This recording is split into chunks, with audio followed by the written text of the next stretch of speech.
Brought to you by Agilus Diagnostics.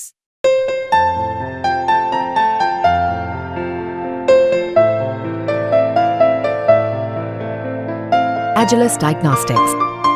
जहां थे पहले और हम लोग कितना काम किए, लेकिन अब आप लोग सब पत्रकार मित्र हैं, उनसे हम हाथ जोड़ करके प्रार्थना हम सब दिन करते हैं कि कृपा करके पुरानी बात को भी जरा लिख दीजिए। हमसे अगर नाराज हैं तो हम क्या कहेंगे, लेकिन हम तो काम करते हैं और हम आप लोगों के प्रति नाराज नहीं। छपता रहता है कौन काम किया है, एक काम किया है। और लोग क्या किया है, लोग अपने घर को बढ़ाया, अपनी जगह पत्नी को बना दिया, बेटा बेटी यही सब करता रहा। हम लोग कभी किए हैं था इस साल और अगले साल के चुनाव के पहले 10 लाख और लोगों को रोजगार देने का लक्ष्य है। इस प्रकार 10 लाख रोजगार की जगह 34 लाख लोगों को रोजगार मिलेगा और 10 लाख नौकरी की तरफ 12 लाख नौकरी। बिहार में अगले साल विधानसभा चुनाव है और ऐसे में बिहार में सीएम नीतीश कुमार नौकरी और रोजगार के अवसर देकर अपना वादा पूरे करने का दावा भी कर रहे हैं। यूं आप कह सकते हैं कि नीतीश कुमार ने 10 लाख वाले दाव से तेजस्वी यादव के ब्रह्मास्त्र की काट निकाल ली। बिहार में अभी एनडीए की सरकार है और बीजेपी और नीतीश कुमार साथ में है। बीजेपी के सहयोगी जेडीयू के नेता नीतीश कुमार सीएम हैं और वे मुफ्त बांटने के आदी नहीं रहे हैं, लेकिन रोजगार अब उनकी प्राथमिकता सूची में शामिल हो गया है। उन्हें भी अनुभव हो चुका है कि आरजेडी नेता तेजस्वी यादव पिछली बार 10 लाख नौकरी देने की घोषणा करके किस तरह से बाजी पलटने के बहुत ही करीब आ गए। नीतीश कुमार को पटाकर तेजस्वी यादव ने तब बीजेपी से अलग किया और अपने एजेंडे पर काम शुरू कर दिया था। तेजस्वी का दावा है कि सरकार में रहते उन्होंने रोजगार के वादे को पूरा कराना शुरू किया। 5 लाख लोगों को सरकारी नौकरी मिल गई। सरकार में रहते तो अभी और नौकरियां देते। हालांकि उनका दावा है कि नीतीश कुमार भले एनडीए में चले गए, लेकिन नौकरी देने के शुरू के लिए किए गए काम, उनके प्रयासों को अब भी वो आगे बढ़ा रहे हैं। हालांकि नीतीश कुमार बिहार में मिल रही नौकरियों के बारे में कहते हैं कि इसमें तेजस्वी यादव की कोई भूमिका नहीं। एनडीए में रहते ही उन्होंने 7 निश्चित पार्ट 2 के तहत नौकरी देने की योजना बना ली थी, जिन पर सरकार अमल कर रही है।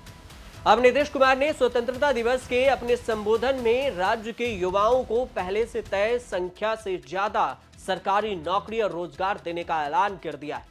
उन्होंने साफ कर दिया है कि आने वाले चुनाव से पहले राज्य में 12 लाख सरकारी नौकरियां युवाओं को दी जाएगी। इससे पहले 10 लाख नौकरी देने का फैसला हुआ था। सीएम ने कहा है कि अब यह संख्या बढ़ा दी गई।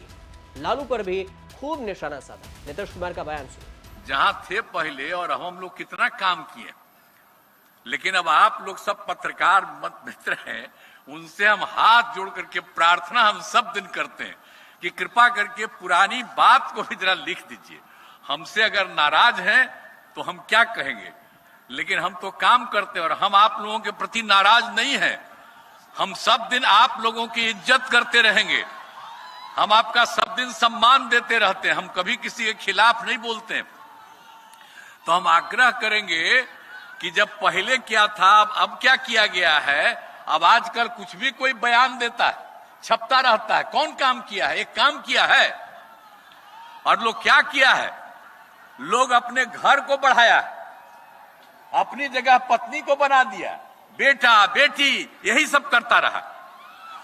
हम लोग कभी किए हैं बोलिए, तो कितना सब धंधा करते रहे हैं लोग, अब वही सब चीज चलता रहा है। तो हम आग्रह करेंगे कि जो हम लोग जितना काम करते हैं उन सब चीजों को ध्यान रखिए। बोल देता है हम लोग शुरू से कर रहे हैं, अब बीच में कोई हम लोगों के साथ आ गया तो इधर उधर बोलते रहता है। तो जरा जान लीजिए, पूरा ये जो शुरू किया गया, अभी तो 5,16,000 लोगों को सरकारी नौकरी दी जा चुकी है, लेकिन इसके अतिरिक्त लगभग 2 लाख पदों पर नियुक्ति प्रक्रिया पूरी हो गई है।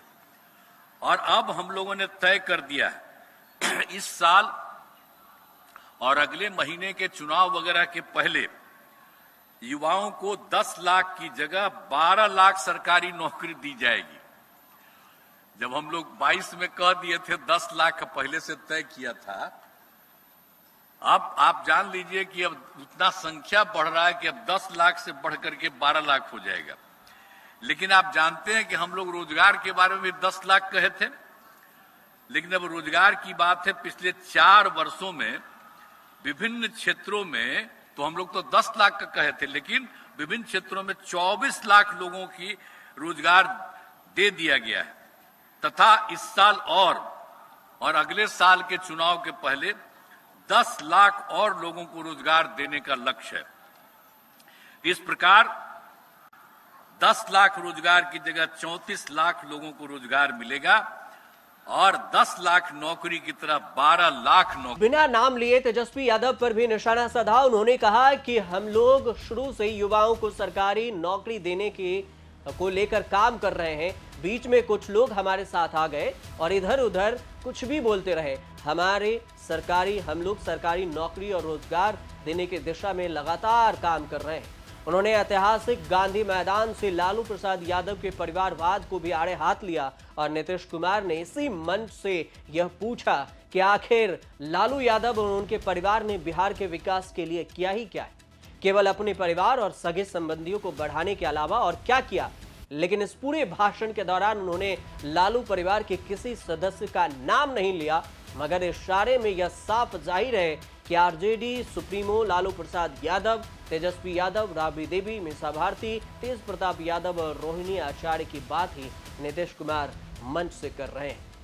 वहीं सीएम ने सेल्फ हेल्प ग्रुप को लेकर कहा है कि हमने 2006 में वर्ल्ड बैंक से कर्ज लेकर राज्य में स्वयं सहायता समूह का गठन किया और उसमें महिलाओं को जीविका नाम दिया। स्वयं सहायता समूह की संख्या 10,51,000 हो गई है और जीविका दीदियों की संख्या 1,31,00,000 हो गई है। अब इसी तर्ज पर शहरी क्षेत्रों में भी सेल्फ हेल्प ग्रुप का गठन शुरू कर दिया गया है।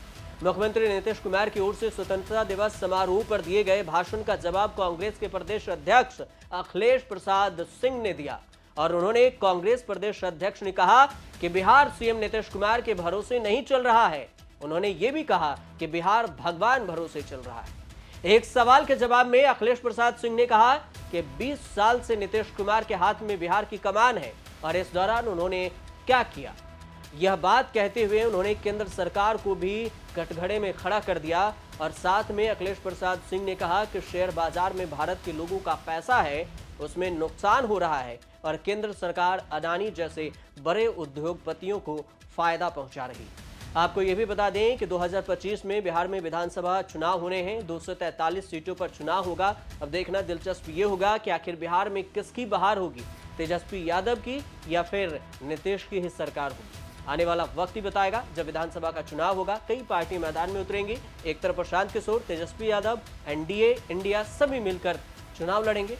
परिणाम के बाद ही सब कुछ माजरा सामने आएगा। फिलहाल आप देखते रहिए न्यूज़ तक।